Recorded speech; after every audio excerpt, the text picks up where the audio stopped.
Unleash the power of knowledge and connect with the heartbeat of the African diaspora. Download our African Diaspora News Channel app now on Google Play and Apple App Store. Stay informed with authentic and diverse perspectives, breaking news, and cultural insights. Immerse yourself in a community that celebrates unity, resilience, and progress. Experience the vibrancy of the diaspora at your fingertips. Don't miss out. Empower your perspective today. Search African Diaspora News Channel and join the conversation. Hello, African Diaspora News family. My name is Reneilwe Morema, and I am your host right here on the African Diaspora News Channel. I'm reporting live from Johannesburg, South Africa.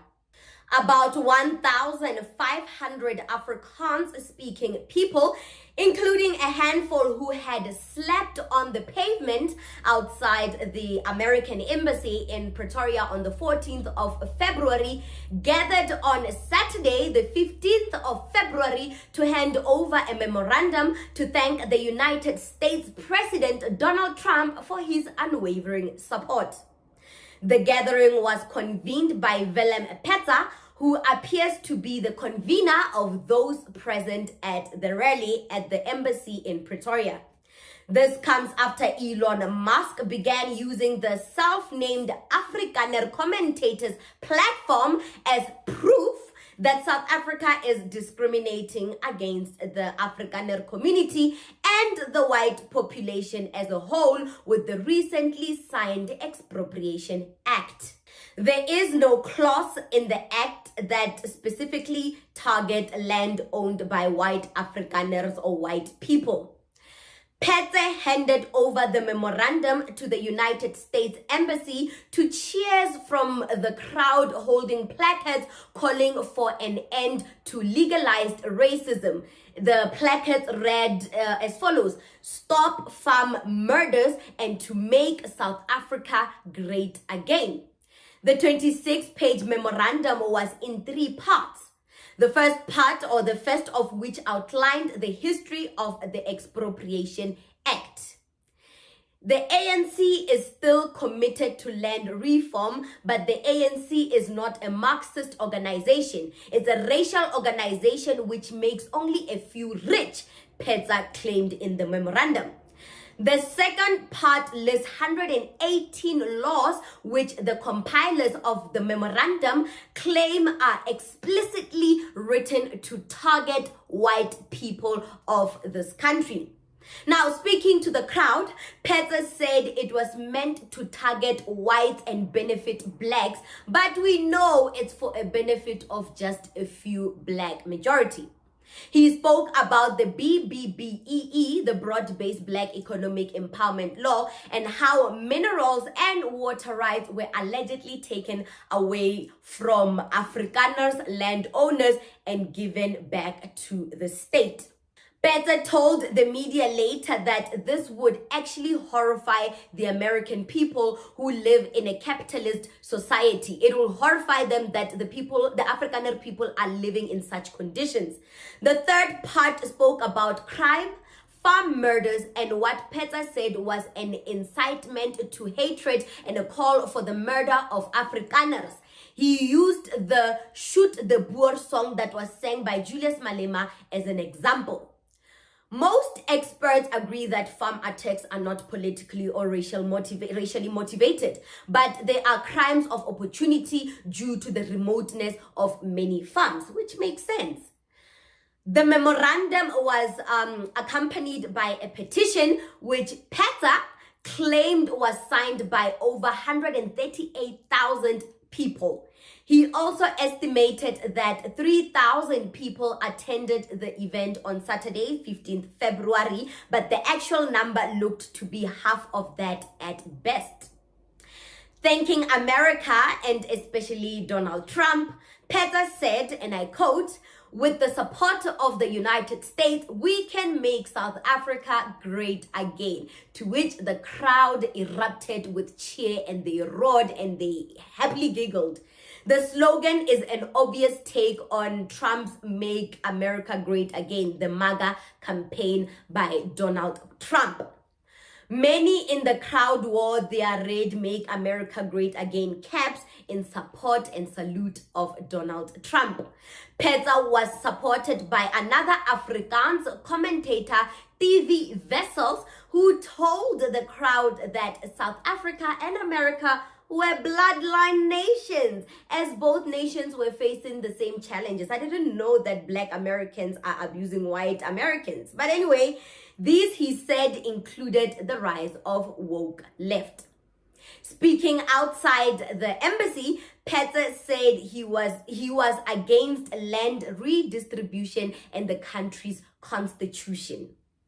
When asked if he thought land redistribution would help to redress the unjust laws during apartheid, he responded by saying no. He said two wrongs don't make a right. Vessels challenged reporters to name a case where land was taken away from Black people and given to white people during apartheid, and he was met with many examples, rightfully so. I mean, we all know that the apartheid laws took land from Black people, but ultimately he said that using apartheid as a justification for land redistribution was not right, because apartheid was just around 50 years. When one looked at the entire history of South Africa, there will be no proof that the white government stole from the Black people. We're advocating for Donald Trump and Elon Musk to have a look into the country and to the political stance what's happening here. With regards to the government corruption that's happening, I think most of the country, I love my country and I love the diversity that we have. You can see I've got South African socks on. I support my country and my country supports me. Fortunately, the truth of the 30 years is that we have a divided country that focus on a point to a government is literally placing policy and positioning South Africa as a divided nation.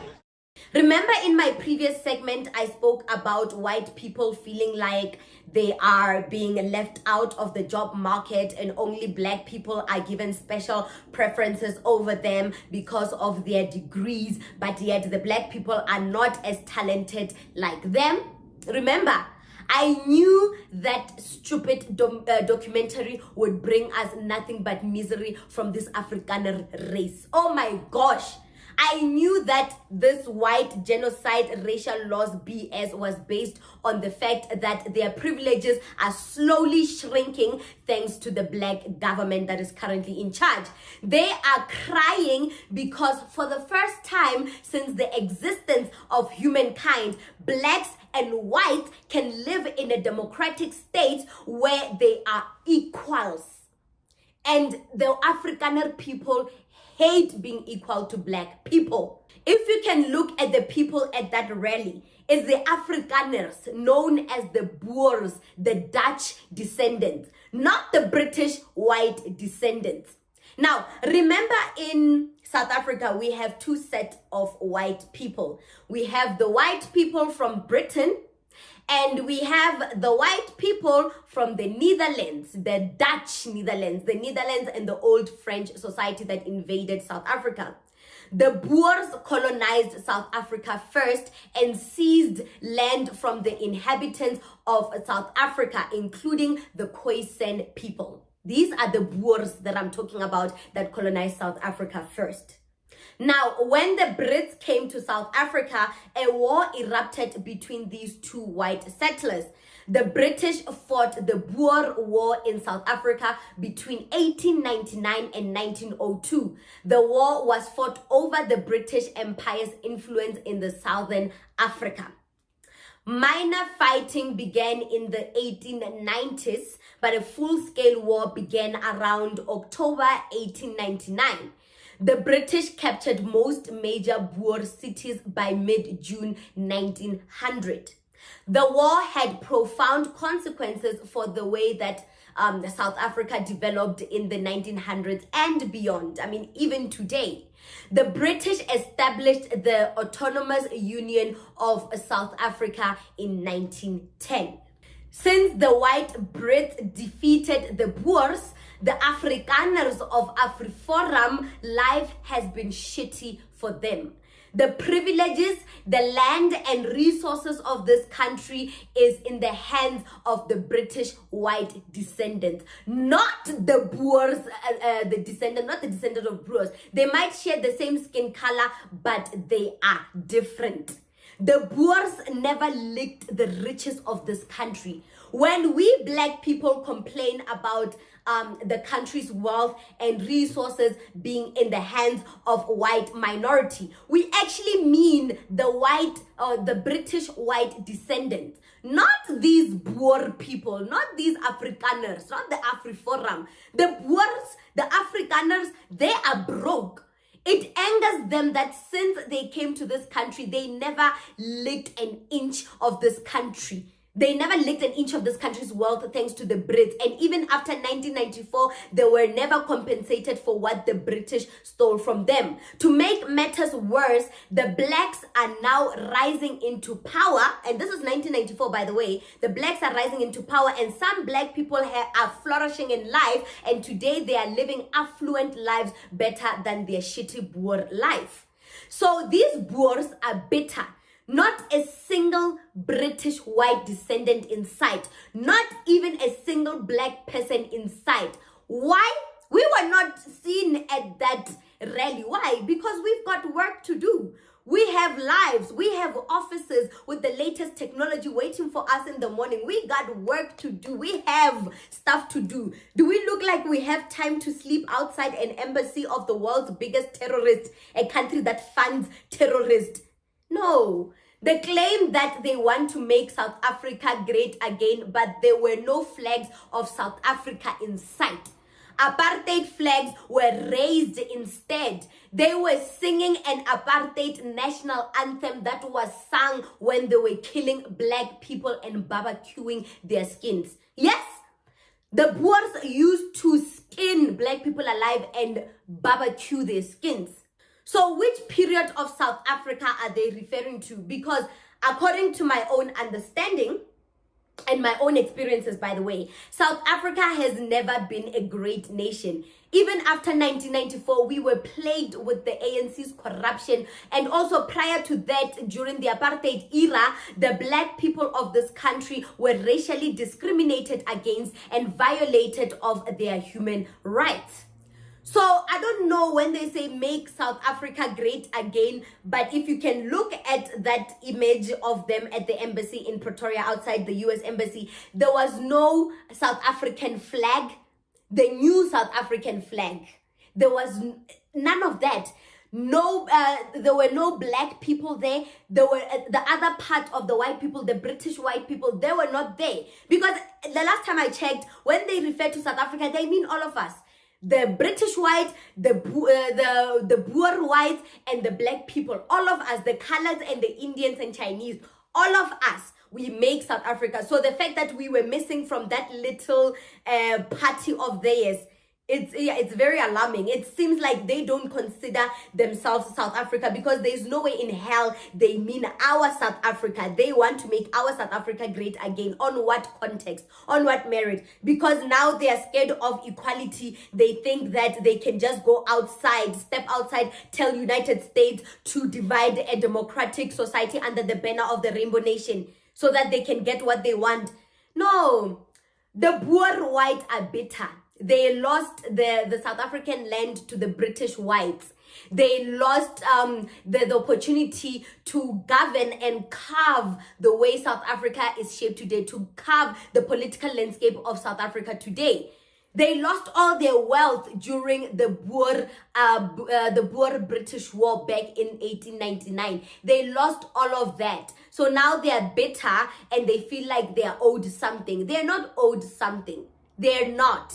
They're just poor, dirty, and, miserable and jealous of black people living the affluent, upmarket lifestyle that they've never lived in their lives, despite them being the first to colonize South Africa.